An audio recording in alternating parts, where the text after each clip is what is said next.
आजकल law of attraction के संबंध में बताया जाता है कि जिस चीज़ को चाहो वो चीज़ आपको प्राप्त हो जाती है, आप यदि इस पर कुछ एक्शन लेते हैं तो प्रभु मेरा प्रश्न ये है कि आजकल जैसे एग्ज़ाम होते हैं तो लाखों की संख्या में एग्ज़ाम देते हैं, सभी पास होने की इच्छा से देते हैं और पढ़ाई भी करते हैं, तो वहाँ पे लॉ ऑफ अट्रैक्शन काम नहीं करता है। रावण ने सीता को भी चाहा था, बड़ी शिद्दत से चाहा था, उसके लिए युद्ध भी किया था, अपने पूरे परिवार की बलि दे दी, लेकिन उसको सीता जी प्राप्त नहीं हुई। तो ये लॉ ऑफ अट्रैक्शन कैसे काम करता है और इसके विपरीत परिणाम क्या हो सकते हैं, साइड इफेक्ट क्या है इसके? बहुत अच्छा सवाल। देखिए, लॉ ऑफ अट्रैक्शन का प्रचार इन दिनों बहुत ज़्यादा है। हम जैसी भावना भाते हैं वैसा होता है। ये आंशिक सत्य है, पूर्ण सत्य नहीं। इस विषय में मैं इतना कहना चाहूँगा कि हमारे भीतर वही होता है जैसे हमारे भाव होते हैं। बाहर की चीज़ें हमारे भावानुरूप हो भी और न भी हो, लेकिन हमारा आंतरिक जीवन तो हमारे भावों से है। हमारा भाव ही हमारे भाग्य बनाते हैं, हम हमेशा बोलते हैं, क्योंकि जैसे भाव होते हैं वैसे विचार होते हैं, जैसे विचार होते हैं वैसा व्यवहार होता है, जैसा व्यवहार होता है वैसा जीवन बनता है, वैसा कर्म बनते हैं। तो भावों से कर्म बंधते हैं। अगर लॉ ऑफ अट्रैक्शन के सिद्धांत को हम इस रूप में जोड़ें तो ये जैन कर्म सिद्धांत का ही एक रूप है कि हमारा संपूर्ण व्यक्तित्व, भीतरी व्यक्तित्व हमारे भावों के ऊपर निर्भर करता है। बाहर की चीज़ें हम जो चाहें वो मिल जाए तो संसार में ऐसा कोई कल्पवृक्ष तो नहीं है कि हम इधर चाहते जाएं हो जाए। फिर दूसरी बात, जिस चीज़ को हम चाह रहे उसे चाहने वाले बहुत लोग हैं, तो चीज़ों में तो संघर्ष होगा। क्योंकि लोगों ने उसको इतना ज़्यादा महत्व दे दिया तो लोग लग गए। मेरा इस पर अनुभव है, मैंने इस पर काफ़ी अध्ययन भी किया और लंबे समय तक इस पर चिंतन भी किया।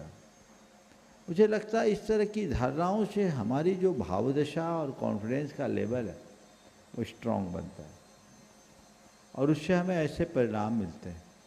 तो हमें उसका अनुकरण करके चलना चाहिए।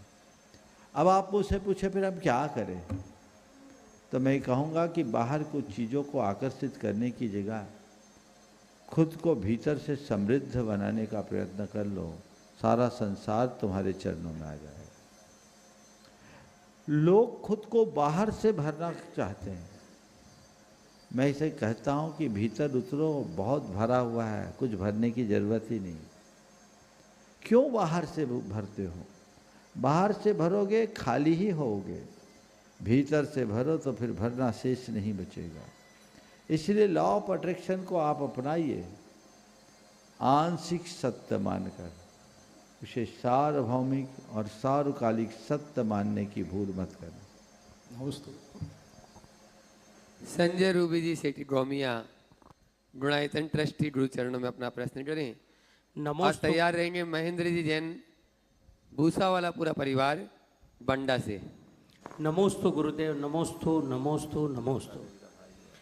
गुरुदेव, स्मरण आना और स्मरण करना दोनों में बहुत अंतर है।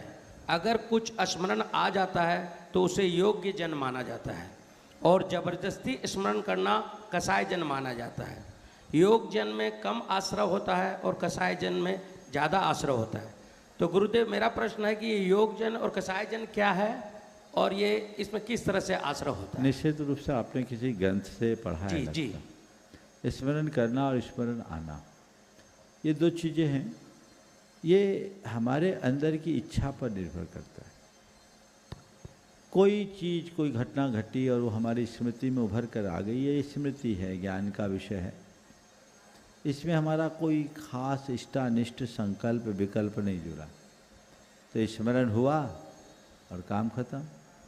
लेकिन जब हम इंटेंशनली किसी चीज़ को अपने ध्यान में लेते, उस पर विचार करते हैं, तो वो फिर उसमें इष्टानिष्ट संकल्प विकल्प जुड़ता है और जिसमें इष्टानिष्ट संकल्प विकल्प जुड़ेगा उसमें राग और द्वेष भी होंगे।